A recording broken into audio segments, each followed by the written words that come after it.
ನಮಸ್ತೆ friends, welcome to my channel. ನೋಡಿ, ನಾವೊಂದು 4 ಕೋರ್ ಕೇಬಲ್ ತೊಗೊಂಡಿದ್ದೀವಿ. ಅದರಲ್ಲಿ ಆರ್, ವೈ, ಬಿ ಮತ್ತು ಗ್ರೀನ್ ಇದೆ. ಗ್ರೀನ್ ಮೀನ್ಸ್ ಬ್ಲ್ಯಾಕ್ ಆದರೂ ಅಂದ್ಕೊಳ್ಳಿ, ಮತ್ತು ನೀವು ಅರ್ಥಿಂಗ್ ಆದರೂ ಅಂದ್ಕೋಬೋದು.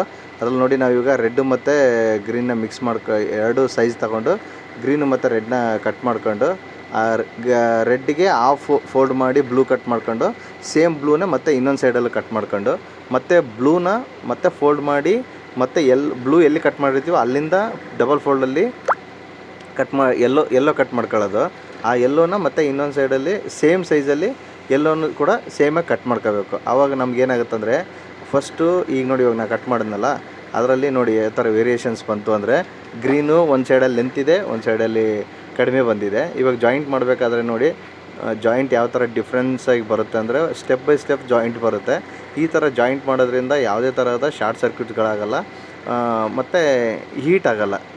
First of all cable heat ಆಗೋಲ್ಲ.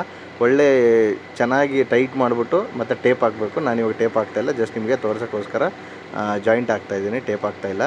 ನೋಡಿ, ನೀಟಾಗಿ ಟೈಟ್ ಮಾಡ್ಕೋಬೇಕು ಕಟಿಂಗ್ ಪ್ಲೇಯರಲ್ಲಿ. ನೋಡಿ, ಇವಾಗ ಗ್ರೀನ್ ಆಯಿತು. ನೆಕ್ಸ್ಟ್ ಬಂದು ಗ್ರೀನ್ ಮೀನ್ಸ್ ನೀವು ಬ್ಲ್ಯಾಕು ಮತ್ತು ಅರ್ಥಿಂಗ್ ಯಾವುದಾದ್ರೂ ಅನ್ಕೋಬೋದು, ನ್ಯೂಟ್ರಲ್ ಅಥವಾ ಅರ್ಥಿಂಗು. ಈಗ ನೋಡಿ, ರೆಡ್ ಜಾಯಿಂಟ್ ಹೊಡಿತಾ ಇದ್ದೀನಿ.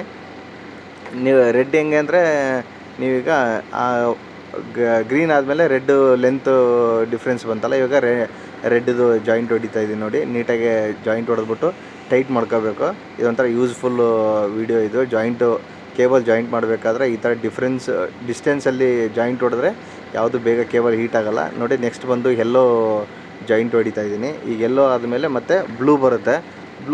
ಈಗ ನೋಡಿ, ಬ್ಲೂ ಯಾವ ಥರ ಬರುತ್ತೆ ಅಂದರೆ, ಎಲ್ಲೋ ಆದಮೇಲೆ ಬ್ಲೂ ಬರೋದ್ರಿಂದ ಅದು ಡಿಫ್ರೆನ್ಸು. ಈಗ ಅದರಲ್ಲಿ ಎಲ್ಲೋ ಇಂದ ಬ್ಲೂಗೆ ಜಾಯಿಂಟು ಡಿಫ್ರೆನ್ಸಲ್ಲಿ ಬಂದುಬಿಡುತ್ತೆ. ಹಾಗಾಗಿ ಯಾವುದು ಜಾಯಿಂಟ್ ಪಕ್ಕದಲ್ಲಿ ಬರದೇ ಇರೋದ್ರಿಂದ ಕೇಬಲ್ ಬೇಗ ಹೀಟ್ ಆಗೋಲ್ಲ, ಮತ್ತು ಯಾವುದೋ ಡ್ಯಾಮೇಜಸ್ಸು ಆಗೋಲ್ಲ, ಮತ್ತು ಜಾಯಿಂಟು ಲೂಸ್ ಆಗೋಲ್ಲ.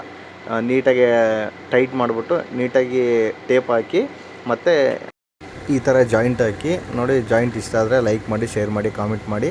Thank you so much.